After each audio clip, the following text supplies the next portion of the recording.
Hey everyone, welcome back to my personal channel, Social's Awkward. My name is David Vidal. Today I want to talk with you guys about some sweet spots on your Campagna TRex, 4 items actually. So I'm going to do this video in one shot and then break it up into 4 smaller videos to make it a little more palatable. That way you guys can be searching out the content that you want instead of sifting through one really long video. In this small series of videos, I'm going to talk to you guys about the rear view mirror, the ECO indicator, your stride line, and the ever-elusive power band. These are the sweet spots of the Campagna TRex. Let's go. All right, the last thing that I want to talk about in this series of sweet spots is the power band. The power band is the most magical place in your TRex. It's where all the wahoos are. It's where all the fun is. Right in that power band. And one thing that I absolutely adore about this 1400RR is how deep and how wide the power band is.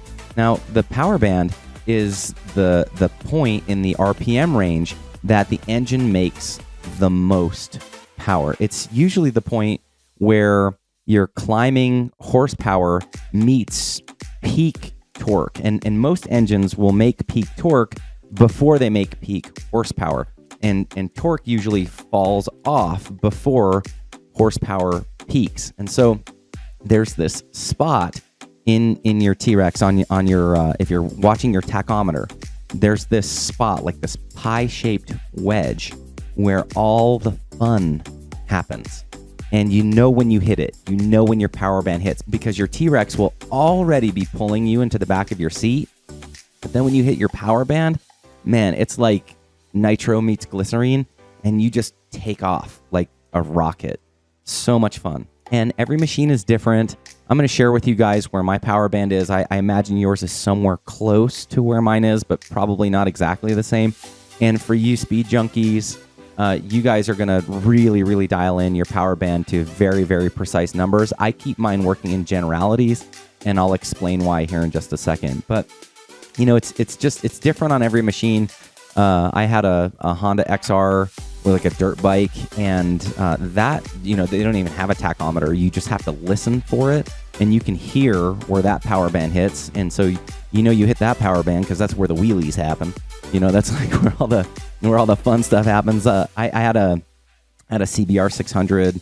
And the power band on that was like between 11,000 RPMs and 14,000 RPMs. So that is screaming. That's up there, especially if you're like looking at like a car. Like your typical car probably shifts around 4,000 or 5,000 RPMs. So you're at 11,000 to 14,000 RPMs, and that's where all the fun happens.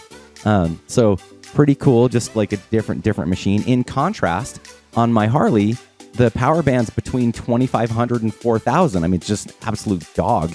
And I'm not bashing on Harley or whatever. It's just a different motorcycle. It's got a different kind of power band. But the thing is, if you understand how to ride your power band, you can make your bike appear like it's much more than it really is. For example, I was out riding with a couple of my Harley friends, and they all had bikes that were much bigger than mine. I remember I was out riding with these guys all day, and I'm not trying to be boastful about my thing or whatever, but I was kind of leading the pack and, you know, hugging the turns and all those things. And I remember we got to our destination, and the other riders were like, "What did you do to your motorcycle? There's no way that thing is stock." And it was really in that moment that I realized, like, the rider does matter. Your skills as a rider do matter. Understanding how your motor works does matter. Understanding how to approach a turn and when to exit a turn, and all those things make a real big difference. Yeah, so, you know, my Harley, you know, between 2,500 and 4,000 RPMs is like, you know, it's a shorter power band than in my Toyota. I had a Suzuki Gladius, which was my favorite motorcycle, and that power band was between 7,000 and 9,000 RPMs. So also a very generous power band, but in a different spot. So each gear in your TRex, and you have 6 of them, each gear has a power band, which you should learn. You should learn where that power band is so that you can, you know, have peak performance. You know how to ride that thing, and that's where the shifting light really comes into play. And I love the shifting light in the TRex. What a cool option that they gave us. Of course, my CBR had an option like that too, but really fun to have a shift light, and definitely worth your time to adjust it and get it dialed in just like you like it. But a casual knowledge of your general range will suffice for most of us novice riders.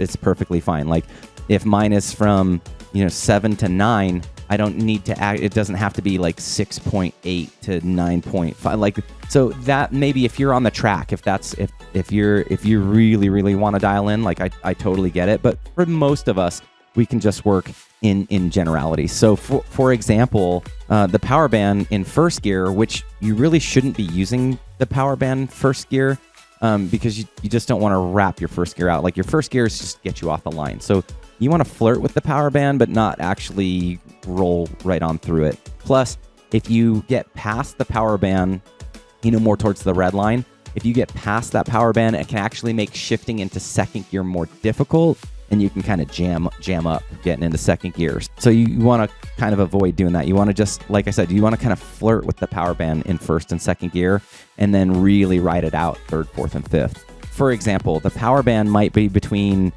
7 and 10 in first gear, and 8 and 10 in second gear, and 7 and 9 in third gear, and so on and so forth. So a good spot to set your indicator light would be at like 7,000 RPMs.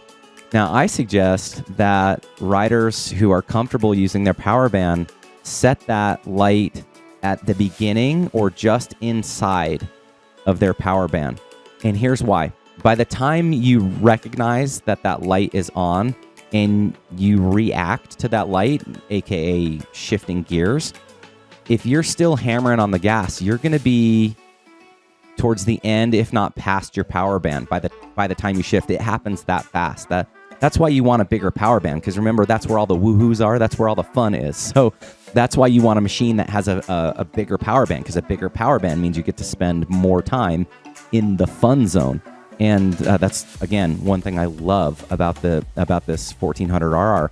It's got this huge power band, relatively speaking, that you can just hang out in and have a good time riding and really experience it. I know some riders who insist on using their indicator at the peak of their power band, at the top of their power band. But by the time you react to that, by the time you shift, you're already outside of your power band, which means you're not pushing more power, you're not creating more power, and you're not going as fast as you could, you're not accelerating as best as you could, and you're actually overworking your engine because you're beyond it. So I always suggest, especially if you're novice or if you're a beginner, I consider myself a novice rider, I put my indicator just inside. If you feel like more novice than me, you could do it just before your power band begins, but I like that indicator to go off just inside my power band, because I feel like by the time that I shift, I've reached the peak of my power band and I'm ready to get into the next one. So for what it's worth, that's where I suggest that you set your indicator if you're going to use it. I actually kind of like having that light going off, because when you're riding, it's fun. You got there's the speed happening and the wind and the sound, and then there's lights flashing. It just, I don't know, it makes it cooler. Essentially, the power band is that window in the RPM range that makes you hang on for dear life while everything turns into a blur and you start experiencing all the feels. And that's what I think the TRex absolutely excels at. It excels at giving the riders this visceral experience. You just get all the feels. It's such a generous power plant and a cool stance, really cool setup, cool feel. Obviously I'm a fan. I love the TRex. I know that you guys do too. Otherwise you wouldn't be interested in this kind of content. So anyways, I hope that helps. I'm going to kind of end this little series of sweet spots with the power band. I might come back and revisit it some other time with some other little tips that I pick up as I ride. But I'd love to hear what yours are, where you think the sweet spots are. Write it in the comment section below. I appreciate you guys watching if you've made it this far. As always, I hope that you ride safely, and I can't wait to see you on the road. All right.